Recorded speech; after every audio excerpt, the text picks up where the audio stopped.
with This our conference will now be recorded. Oh, great. Hey, everyone, you're here with our weekly climate dispatch. It's been a couple of weeks. Glad to be back with you all. We are joined here, my colleague Lauren Hierl for Vermont Conservation Voters, and I, Johanna Miller, Vermont Natural Resources Council, with Katie Thomas, who is Senator Bernie Sanders' lead energy and environment staffer. So Katie's going to give us an update from Washington, D.C. about what the senator is doing. Really importantly on helping Vermonters manage through this crisis, and a quick update on the stimulus packages and what that means for energy and climate. I just wanted to say first that we're thinking of you as we're all socially distanced and doing what we can to manage through this crisis in a responsible and considerate way. I know so many of you are showing up and doing so many important things for your friends and your neighbors and your communities, which is crucial. We continue to try to do the same personally, and then professionally, we're still coordinating with our allies in the legislature. The legislature too is rightly focused on the COVID-19 crisis. So the sort of halt on policy efforts. That being said, there still is a deep commitment to, when the time is right, ensuring that we put Vermonters back to work in the clean energy economy in a very equitable way. So, and we'll follow up more later, but there's potentially the Climate Solutions Caucus, which has been shuttered for a while, is likely to meet next Thursday at noon. So stay tuned for that. We'll keep you posted on that. In the meantime, we're all awkwardly working from home with little ones running through our backyard and our backdrop. Oh, she says. But I just wanted to say that we're still continuing to keep our finger on the pulse here. I want to really substantively turn it over to Katie and then over to Lauren, who's going to give you a sense of what we've been doing a little bit more and what hopefully you can do in partnership with us. But Katie, give us a little update on what the good senator is up to. Absolutely. Thank you so much for inviting me. I'd like to also just mirror, my heart is going out to Vermonters. I understand it's been a little bit of snow. I hope that is encouraging everybody to stay inside and practice really safe practices. Dr. Fauci and the CDC have been really clear that we're still kind of in the middle of, this crisis. So I just want to really encourage people to check in on your neighbors, make sure that, everybody is taking care of each other. And I have all faith that Vermonters will do that. We're Vermont strong. So I'm really inspired by stories that are coming from the state. Just so we're clear, I am here in my personal capacity. I'm not speaking on behalf of the senator, and anything I say, the views are mine. It's my take on where we're at right now. The first thing that I want to make sure that people are aware of is that Senator Sanders has put together several guides that help really break down the pieces of the CARES 3 or the CARES Act that passed recently. There's a guide on how to use the payment protection plan, the funding for the Small Business Administration. All of that is available on our website, and that's Sanders.Senate.Gov. Pretty simple, Sanders.Senate.Gov. Right on the front page, there's a number of guides that you can find.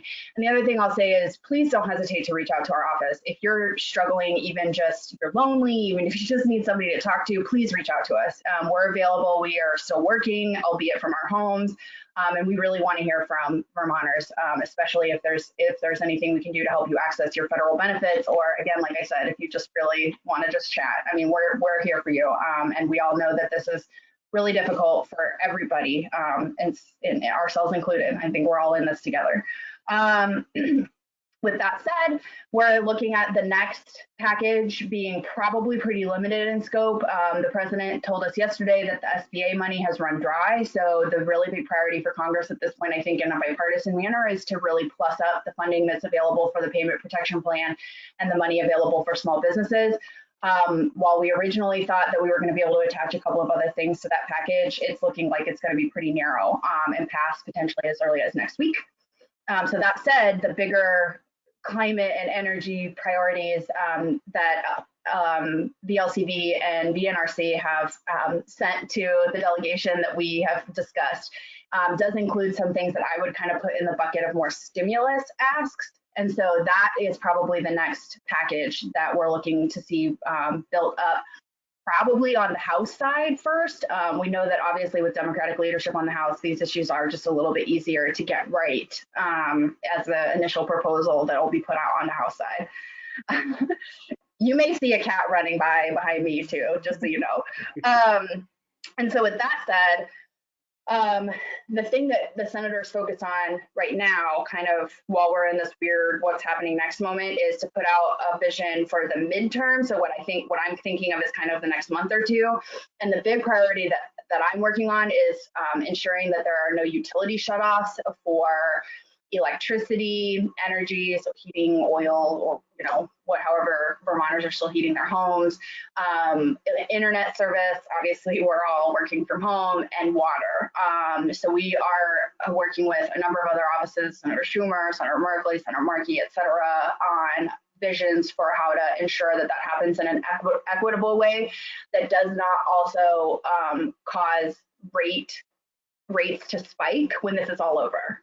So we're making sure that we're kind of covering both ends and making sure that our most vulnerable communities are being taken care of first.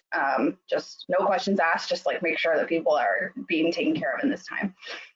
So then with the next package kind of being a stimulus vision, that's what I'd really like to talk about today and encourage Vermonters to reach out to all y'all with suggestions on not only ideas for projects that you might think of that may be a good idea in your community to help guide us on what kinds of programs, how much, what kind of funding levels that we're looking for in the next stimulus package.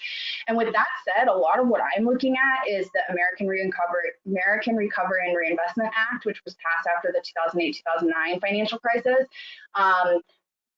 Was not perfect. There's a lot of lessons learned 10 years later that we have from that bill. So if there are Vermonters who worked with ARA programs in the past, we're definitely also looking for feedback on that. And so with that said, if you have any questions, definitely feel free to reach out. But I wanted to know what you two thought about where we should be headed if we do get to do a stimulus, which is definitely what Senator Sanders continues to impress upon us. It's his expectation.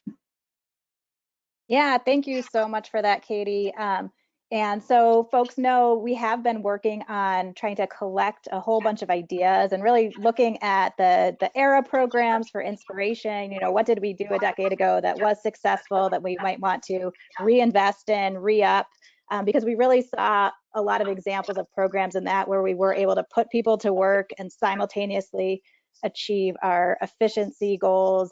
And, for example, there was a great program for low-income weatherization. So this put people to work, they were weatherizing homes, and then they were saving some of our most vulnerable Vermonters money on their energy bills every single month. So that's like the kind of win-win programs that we're looking to really spur investment in. And so we put together a list. We'll post a link to that. That was kind of a starting place, and this included both climate, energy, transportation, efficiency measures, also clean water and habitat restoration, and other priorities that we know are values that Vermonters hold dear. And how we're really looking at this with an eye towards how are we investing in our state, investing in Vermonters and our communities so that we can get people back out to work as soon as we can safely do so, and do it in a way that is also achieving our long-term goals and addressing ongoing issues that we know aren't going away, like the climate crisis, like polluted water. So that was where we were coming from. So whole bunch of ideas in there, check it out. But we do have a form that we can link to as well, where we're continuing to collect ideas.